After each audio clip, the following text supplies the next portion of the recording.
ओशो जीवन कथा भाग 4। ओशो का उदय, विचारों की क्रांति और भाषणों की शक्ति। कभी कॉलेज के एक जिज्ञासु विद्यार्थी के रूप में गहराइयों में उतरने वाला रजनीश अब अपनी आत्मा की खोज में बहुत आगे निकल चुका था। लेकिन अब वह केवल स्वयं की तलाश नहीं कर रहा था, वह लोगों को भी जगाना चाहता था। विचारों की जंजीरें तोड़कर उन्हें स्वतंत्रता की ओर ले जाना चाहता था। आज की कहानी में हम जानेंगे कैसे रजनीश धीरे धीरे ओशो बनने लगा, कैसे उनके शब्दों ने लोगों की आत्मा को झिझोड़ने का काम किया और कैसे शुरू हुई एक क्रांति मौन, प्रेम और ध्यान की। कहानी आरंभ। पहला सार्वजनिक भाषण। कॉलेज की पढ़ाई पूरी होने के बाद रजनीश ने कुछ समय जबलपुर में बिताया। वे वहीं एक विश्वविद्यालय में दर्शन शास्त्र के व्याख्याता बन गए, लेकिन यह कोई सामान्य शिक्षक की भूमिका नहीं थी। वे कक्षा में पढ़ाते नहीं थे, संवाद करते थे। उनकी कक्षाएं महज पाठ्यक्रम की नहीं थी, वे वहां आत्मा की खिड़कियां खोलते थे। विद्यार्थी उन्हें सुनकर मुग्ध हो जाते। उनके विचार प्रखर, तार्किक और फिर भी आत्मा से जुड़े होते। धीरे धीरे लोगों ने उनके बारे में चर्चा शुरू कर दी। एक युवा अध्यापक है जो धर्म, आत्मा, जीवन, ईश्वर, समाज और परंपराओं पर नए सिरे से बात करता है। वो डरता नहीं, झुकता नहीं और सच को सामने रखता है। 1960 में उन्होंने अपना पहला बड़ा सार्वजनिक भाषण दिया। किसी ईश्वर की आवश्यकता नहीं, यह भाषण पूरे भारत में चर्चा का विषय बन गया। परंपराओं से टकराव, लेकिन प्रेम के साथ। ओशो ने कभी भी किसी धर्म का विरोध नहीं किया। उन्होंने अंधविश्वास का विरोध किया। उन्होंने कहा, मैं हिंदू नहीं हूँ, ना मुस्लिम हूँ, ना ईसाई हूँ, मैं केवल इंसान हूँ और मैं चाहता हूँ कि तुम भी अपने धर्म से ऊपर उठकर आत्मा को जानो। उनकी बातें लोगों को भीतर तक हिला देती थी। वे कहते, मंदिर में भगवान को खोजने से पहले अपने भीतर झांको। ध्यान के बिना पूजा केवल अभिनय है। उनका विरोध भी होने लगा। कुछ जगहों पर उनके भाषणों का बहिष्कार हुआ, लेकिन ओशो कभी नहीं रुके। उनका कहना था, यदि सच बोलने से समाज दुखी होता है तो वह समाज बदलना चाहिए, ना कि सच को चुप करना चाहिए।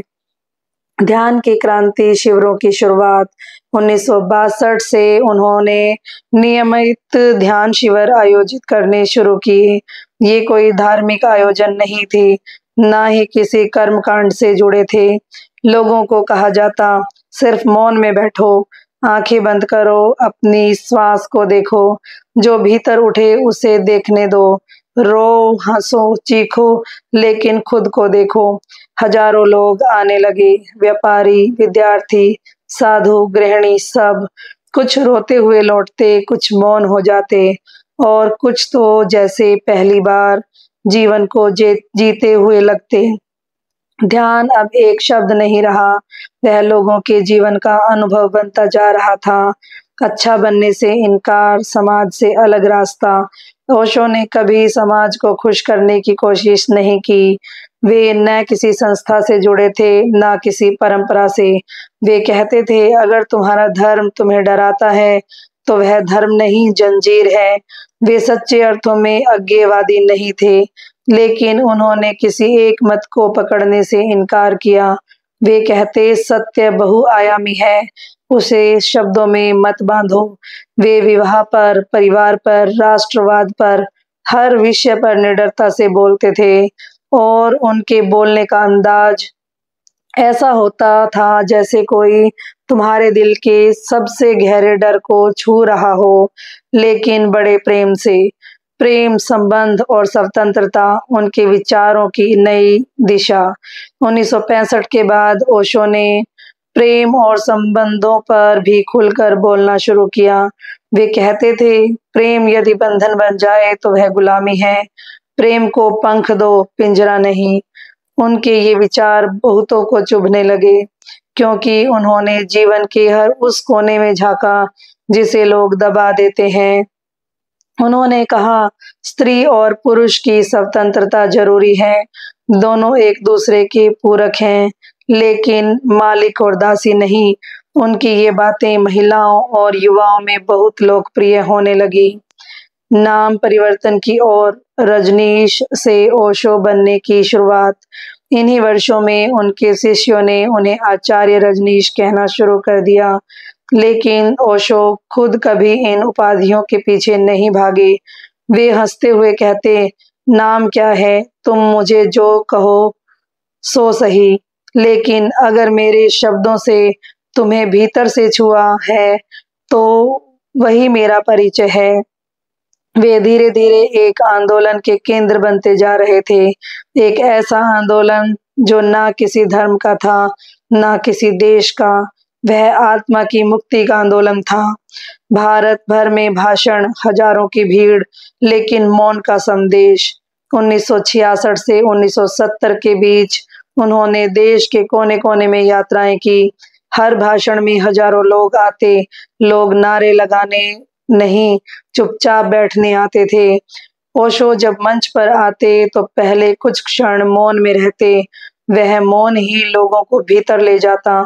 फिर वे बोलते सरल भाषा में, लेकिन शब्द जैसे तलवार हों।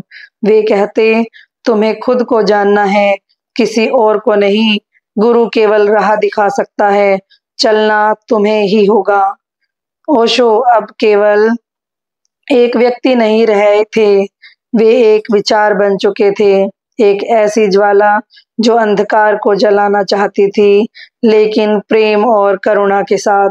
उनके भाषण, उनके शिविर, उनकी ऊर्जा, सब कुछ लोगों को अपने भीतर झांकने को प्रेरित कर रहे थे। और अब आने वाला था एक बड़ा मोड़, जब वे भारत की सीमाओं को पार करके विश्व को संबोधित करने वाले थे। जुड़े रहिए, अगला भाग लेकर आएगा अंतर्राष्ट्रीय मंच पर ओशो, अमेरिका की यात्रा और वैश्विक हलचल। धन्यवाद।